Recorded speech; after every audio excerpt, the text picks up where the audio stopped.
Hello friends, Jane Austen के बारे में आज पढ़ेंगे। जेन ऑस्टन एक फ़ीमेल राइटर हैं रोमांटिक एज की। 1775 से लेकर 1817 ये उनका लाइफ स्पेन है। 41 की एज में उनकी डेथ हो जाती है। ये नॉवलिस्ट है रोमांटिक एज की, जो अपने 6 नॉवेल्स के लिए बहुत ज़्यादा जानी जाती हैं। इनके फादर का नाम जॉर्ज ऑस्टिन, मदर का नाम कैसेंड्रा, और ये अपने 7 सिबलिंग में से सबसे छोटी थी। इनके बर्थ की बात करें 16 दिसंबर 1775 को हुई। स्टीवनसन रैक्टरी हैम्पशायर इंग्लैंड में, और 18 जुलाई 1841 की एज में विनचेस्टर हैम्पशायर इंग्लैंड में ही इनकी डेथ हो जाती है। तो उनका जो क्लोजेड फ्रेंड थी वाज हर ओनली सिस्टर, उनकी सिस्टर थी जो कैसेंड्रा, वो उनसे सिर्फ 3 साल ही बड़ी थी। वो उनकी क्लोजेड फ्रेंड थी। और हमने देखा ना, इनके मदर का नाम भी कैसेंड्रा और इनके सिस्टर का नाम भी कैसेंड्रा, तो ये कंफ्यूज नहीं होना, इसकी सिस्टर का नाम भी एक का कैसेंड्रा नाम है। तो Jane Austen is known as the leading exponent of the pure novel. तो ये pure novel the leading figure मानी जाती हैं Jane Austen the pure novel लिखने में।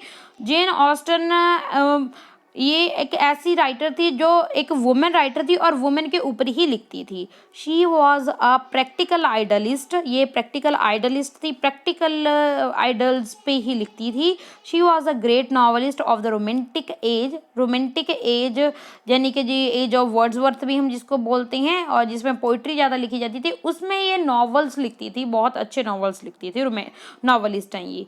तो ये सारी उम्र जानी कि ये कवारी ही रहते हैं, अनमैरिड ही रही हैं। Okay, basically she wrote a domestic works, ये डोमेस्टिकल थीम्स पे ही अपने वर्क्स लिखती थी। ज़्यादातर इनके नॉवेल्स की थीम होती थी love, marriage and matrimony. Okay, तो इम्पॉर्टेंट वर्क्स के ऊपर आ जाते हैं। 1812 में सेंस एंड सेंसिबिलिटी आता है, जो इनका फर्स्ट वर्क है, सेंस एंड सेंसिबिलिटी। 1813 में pride and prejudice, 1814 Mansfield park, 1815 एमा। ये हम जो वर्क देख रहे हैं वो आफ्टर वन ईयर पब्लिश हुए हैं इनके। तो 1818 में इनके 2 वर्क आते हैं जो पोस्टमसली जो दोनों इकट्ठे ही पब्लिश होते हैं 1818 में। वो वर्क है नॉर्थैंगर अबे, जो जिस पे इन्होंने सटायर किया है गॉथिक नॉवेल्स के ऊपर, और परसुएशन। ओके, देन आ जाता है लेडी सुसान। ये जो लेडी सुसान है ये इनका सीरीज ऑफ लेटर्स हैं, ये एपिस्टलरी नॉवल है और विदाउट कंक्लूजन है ये। ओके, 3 वॉल्यूम्स ऑफ अ जुवेनाल, ये मैन्युस्क्रिप्ट है और शॉर्ट वर्क है, और इसमें कॉमिक स्टोरीज हैं। और द वैटसन ये 1804 में, और सैंडीटन 1817 में ये लिख रही थी, मगर ये अनफिनिश्ड वर्क हैं इनके जेन ऑस्टन के। जेन ऑस्टन के लेटर्स भी हैं जो इनको एडिट किया गया है डैरिडन ली फेयर ने। प्राइड एंड प्रेजुडिस जो इनका वर्क है वो 1797 में कंप्लीट हो गया था। इनका जो फर्स्ट टाइटल था प्राइड एंड प्रेजुडिस का, वो था फर्स्ट इम्प्रेशन।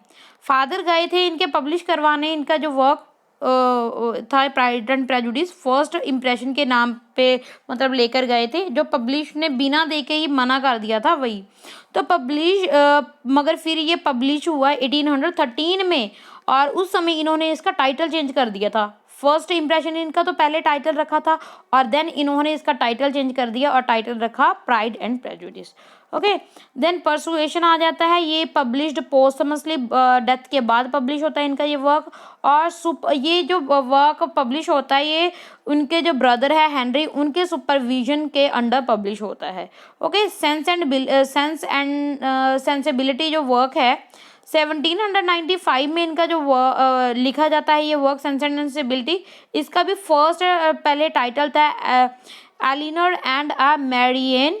तो ये रिवाइज्ड 1811 में किया गया और as a sense and sensibility, और ये अंडर नेम, और ये उनका नेम अपना नेम नहीं लिखती थी, ये लिखती थी a lady, by a lady.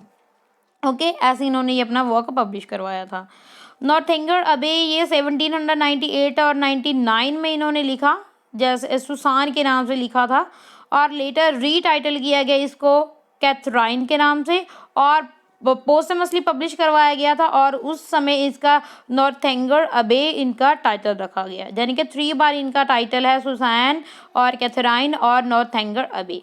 Then नॉर्थेंगर अबे एंड अ परसुएशन, ये दोनों वर्क हैं, ये दोनों इकट्ठे ही पब्लिश करवाए गए थे 1818 में विद बायोग्राफिकल नोटिस, और इसी वर्क के थ्रू ही इनका जो ब्रदर था उन्होंने इनका असली नाम दिया, यानी कि असली नाम बताया भी, ये जेन ऑस्टन का वर्क है। पहले ये अपने नाम से नहीं, जहाँ गुमनाम से पब्लिश करवाती थी, जब बाय लेडी लिखकर फिर पब्लिश करवाया जाता था।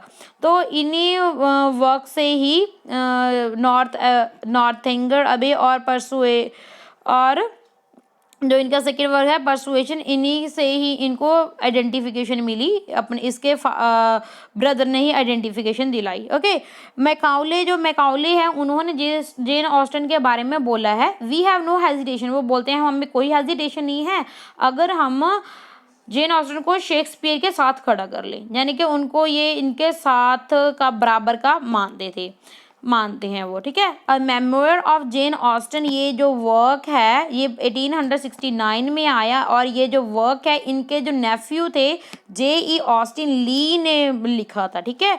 इनका नेफ्यू थे, भतीजा था उन्होंने, J.E. ऑस्टिन ली। ओके, हर कॉन्टेम्प्रेरी वुमेन्स राइटर की बात करें तो इनको कॉन्टेम्प्रेरी वुमेन्स राइटर कौन कौन थी, मारिया एजवर्थ, आगे है एडमॉन्ड स्टोन एंड सुसन एडमोन्स, ये इनकी कॉन्टेम्प्रेरी वुमेन राइटर्स थी। Then she was writing her novel, ये इन्होंने जब इनकी डेथ हुई तो ये कौन सा नॉवल लिख रही थी, ये थी सैंडीटन नॉवल लिख रही थी जब इनकी डेथ हुई। ड्यूरिंग हर लाइफ टाइम, इनकी लाइफ टाइम के अगर देखें तो जेन ऑस्टिन में हैव रिटन एज मैनी, तो बहुत से इन्होंने लेटर्स लिखे थे, 3000 लेटर्स माने जाते हैं इन्होंने लिखे, मगर उनमें से 161 ही सर्वाइव्ड हैं लेटर्स, ठीक है। मैनी ऑफ द जो लेटर्स हैं वो इन्होंने अपनी जो सिस्टर थी कैसेंड्रा उन्हीं को लिखे थे। ओके, उनके जो नॉवल हैं, हर novel have inspired many film, उनके नॉवल से बहुत सारी फिल्म भी इंस्पायर्ड हुई हैं, इनके नॉवल से बहुत सारी फिल्म भी बन चुकी है, जैसे सेंस एंड सेंसिबिलिटी 1995 में फिल्म आई एक, एमा 1996 में, मैंसफील्ड पार्क पे भी 1999 में, लव एंड फ्रेंडशिप जो 2016 में आई बेस्ड ऑन लेडी सुसान जो इनका वर्क है उस पर बेस्ड है। प्राइड एंड प्रेजुडिस 1940 में भी आई और 2005 में भी फिल्म बन चुकी है प्राइड एंड प्रेजुडिस के ऊपर। ब्राइड एंड प्रेजुडिस भी है 2004 में, ये हमारा इंडिया, इसमें ऐश्वर्या राय ने भी काम किया है ब्राइड एंड प्रेजुडिस में। ओके, परसुएशन 2007 में भी इस पे फिल्म बन चुकी है, नॉर्थेंजर अबे 2007 में इस पे फिल्म बन चुकी है, ठीक है। ओपनिंग लाइन देखें तो ओपनिंग लाइन क्या है प्राइड एंड प्रेजुडिस की, वो है it is a truth universally acknowledge that a single man in a position of a good fortune must be in want of a wife. तो these are the opening lines of a Pride and Prejudice. Opening line एमा की है, एमा, तो एमा की हम बिल्कुल अच्छे से पहचान सकते हैं, तो पहला तो लिखा ही हुआ है Emma Woodhouse, handsome clever and rich with a comfortable home and a happy disposition seems to unite some of the best blessing of existence and had lived nearly 21 years in the world with very little to a distress or vex her. तो हम पता ही चल रहा है भी Emma का सबसे पहले नाम आ रहा है ओपनिंग लाइन में, और इसमें उसकी डिस्क्रिप्शन बताई गई है, उनका बताया गया है, उसकी सारी डिस्क्रिप्शन बताइए कैसा है ये सब कुछ, ठीक है, एम्मा में। Okay, then opening lines of Northanger Abbey में की क्या है, no one who had ever seen Catherine, तो कैथराइन से हमें कैसे पता चला, क्योंकि कैथराइन पहले ये टाइटल था इसका नॉर्थेंजर अवे का, और Catherine Morland in her infancy would have suppressed her born to be an heroine, तो कैथराइन से हमें पता चल गया, ये एक वर्ड था जिसकी वजह से हमें पता चल गया ये कौन सा वर्क है, नॉर्थेंजर अबे है। नॉर्थेंजर अबे ये is a parody of Gothic novel, parody मतलब क्या होता है, उसका रिस्पॉन्स में जो गॉथिक नॉवल्स ट्रेंड चल रहा था उसके ऊपर ये इन्होंने पेरियोडी दी है नॉर्थेंजर अबे में। ओके, अपने व्यूज़ दिए हैं, और इनकी फेमस कोटेशन देखेंगे थोड़ी सी, there is no charm equal to tenderness of heart, ये इनके वर्क्स में से ली गई है quote. Happiness in marriage is entirely a matter of chance, then nobody minds having what is too good for them, Then a lady's imagination is very rapid. It jumps from admiration to love, from love to matrimony in a moment. ये Pride and Prejudice से ली गई हैं. Angry people are not always wise. ये भी Pride and Prejudice से ली गई हैं. I have not the pleasure for understanding you. ये भी Pride and Prejudice से ली गई हैं line. Till this moment I never knew myself. ये प्राइड एंड प्रेजुडिस से ली गई हैं लाइंस. आई होप आपको ये जो मैंने वीडियो बनाई है हेल्प देगी, कोई ना कोई हेल्प करेगी. Thanks for watching. Keep on learning and keep on